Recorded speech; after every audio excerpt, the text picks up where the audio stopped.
Man Pete here, hanging out with Ice on this beautiful sunny spring day. I can honestly say, Paul, I'm a better person having owned a Siberian Husky. Go get the ball. Go get it. Get that ball, bring it here.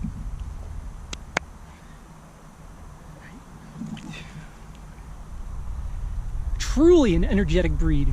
Today I want to talk to you a little bit about how to train any dog off leash and how to train any dog ultimately. I have a lot of topics I want to discuss, so flow with me. First and foremost, I own a Siberian Husky. These are some of the hardest dogs to train because they're very independent. These dogs love to do what they want to do. Extremely independent animals. Now, with that being said, it makes it a bit harder to train this specific breed. And I've been able to do so adequately over the years with the help of various organizations that have put a little something into her. She's a registered emotional support and service dog, and she's been trained by the National Guard multiple times because I have a friend that actually trains German Shepherds in the Army. So, how do you train a dog? Well, the most important thing is consistency. Consistency over time. Dedication, a very structured routine. If you're structured, dedicated, and consistent, you can train any dog. You also have to be a leader. And believe it or not, dogs are extremely sensible and keen. They can determine if you're a leader or not. So, carry yourself with pride. Walk with pride. Show your dog who the boss is. The most important consistent ritual you must apply to your dog training routine is certain words. I like to call them safe words. These words are words your dog becomes familiar with, phrases. These words or phrases mean certain things, require certain actions. For example, if I tell my dog, I go first, she immediately knows to follow me. Even if there are multiple dogs running around, people walking around, and distractions galore, she will always follow me. I'm going to give you an example. I go first.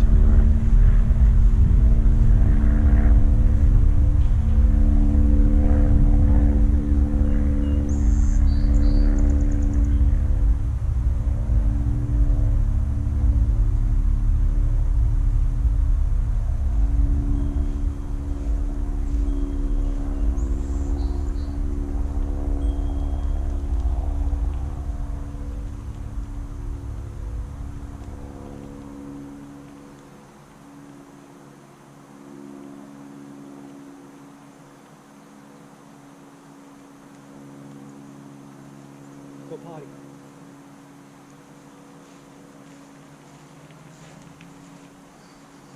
So as you noticed, she immediately followed me.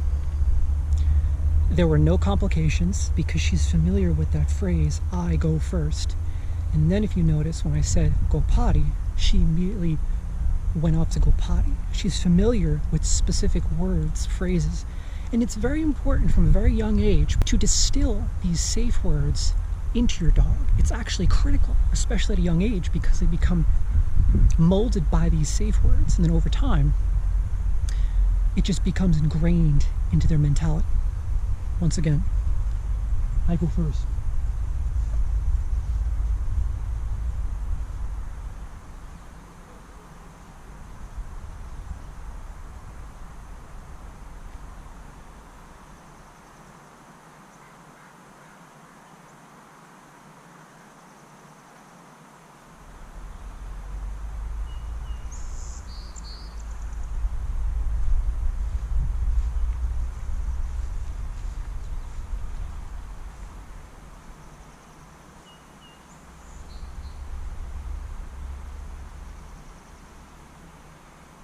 Sit. I go first.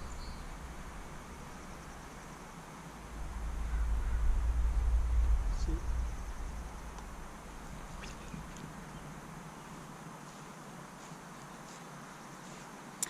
Now you notice how that time I integrated sit, another word you must include into your dog's ritual, because it's very important to utilize sit as an opportunity to center your dog and calm your dog down. It's actually critical.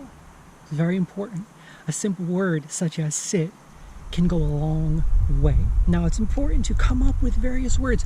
Whatever you want. You don't have to tell your dog to go potty when you want your dog to go potty. You can say bathroom, poopy, pee, whatever, tinkle. I just came up with go potty when she was just a little pup. So as your dog is growing up, evolving, and getting older, you want to continuously distill these safe words into your dog's ritual. You can absolutely positively train any dog off leash. It just takes a lot of consistency. Now, another quick tip that will tremendously support your training efforts is utilizing food as a manipulation tactic and tool rather than just a reward or to satiate your dog. You want to make sure you feed your dog midday. I feed my dog once per day. She gets a certain amount of food.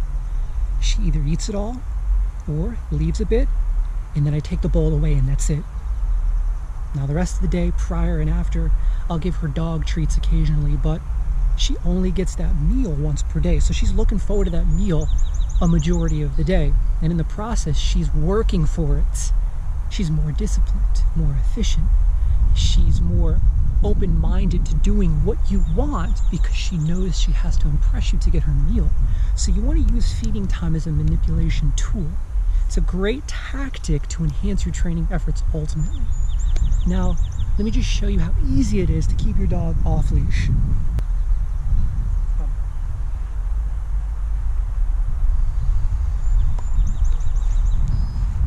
I'm going to present to you a few other safe words you can utilize.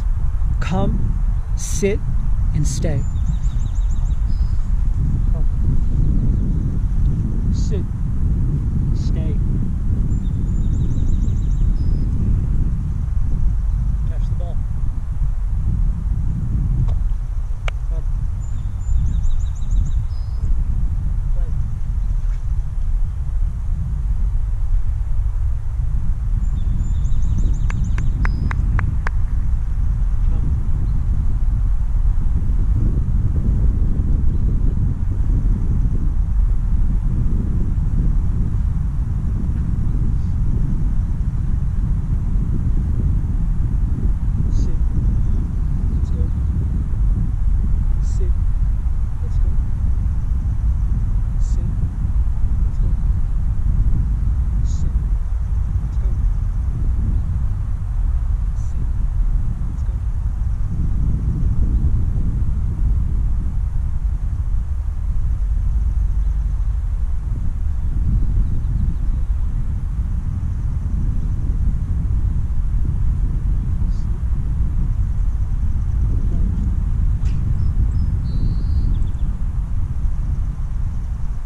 Phrases, words, sounds.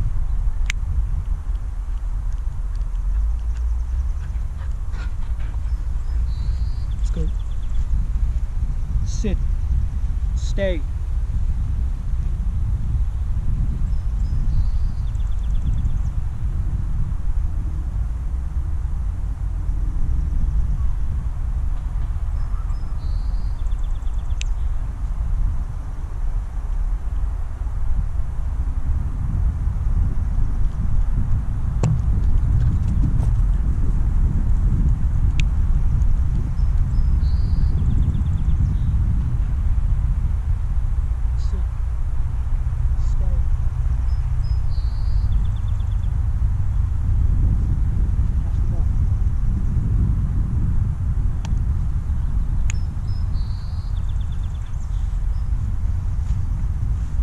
Now just remember, when you're training your dog, within the first 2 years, your dog is going to fail. Your dog is going to make mistakes. This is inevitable, especially a Siberian Husky. These dogs are so hard to train, but through time, effort, and efficiency, you can do it. Just don't Don't get discouraged. Now with any dog, the first 2 years are the hardest, but eventually, over time, dedication, repetition, consistency, your dog is going to become your actions. It's going to become all your teachings, all your lessons, all your discipline, all your dedication. So the more work you put into your dog at a young age, the more disciplined, proud, and efficient your dog will be when it gets older. All the owners had said, and I quote, "That dog didn't even look." And in order to get your dog to that level, or any dog to that level, which you can, it just requires a lot of time, consistency, effort, and you can do it. I know you can. Any dog can be trained efficiently. Any dog can be a good dog. Every dog is a direct reflection of their owner, ultimately. So what you put in, you get out. And if you don't put anything in, you don't get anything out. If you put everything in, you get everything out. That's why dogs are man's best friend. They've been with us for thousands upon thousands of years, looking over our families, protecting us, and putting the work in to assure we have a better life. So, train your dogs. God bless. I hope this video helps. Just a quick video to support a few people out there trying to train their dogs. I'm still learning. My husky is only 5 years old. She turns 5 on April 30th. Still learning. I still make mistakes. Icy still makes mistakes. We learn from those mistakes. We continue to evolve and adapt. And you have to seek perfection every single day. You want to make sure that you're testing your dog every single day. And also working your dog, because if you're not working your dog, no matter how much discipline and time you put in, your dog's never going to follow you. It's not going to construe you as a master or a leader because you're not giving it the time of day. You're not putting in the effort it requires. Now, for a husky, it requires a massive amount of time. Sometimes I walk 5 to 6 miles per day, every day of the week. I usually play fetch at least once every 2 to 3 days. I'm constantly spending time outside with my dog to make sure that it's exposed to the elements in nature, because it loves the elements in nature. My dog loves to be outside, so I spend a lot of time outside. And you'd be surprised how much your dog will appreciate a simple 5 to 6 mile walk, or even a 1 to 2 mile walk. A little bit of physical activity goes a long way, and the more you do, the more your dog's going to respect you, the easier your training's going to be. God bless. Thanks for tuning in. I'm sorry I talked for so long. Happy dog training. God bless. And I'll talk to you guys soon.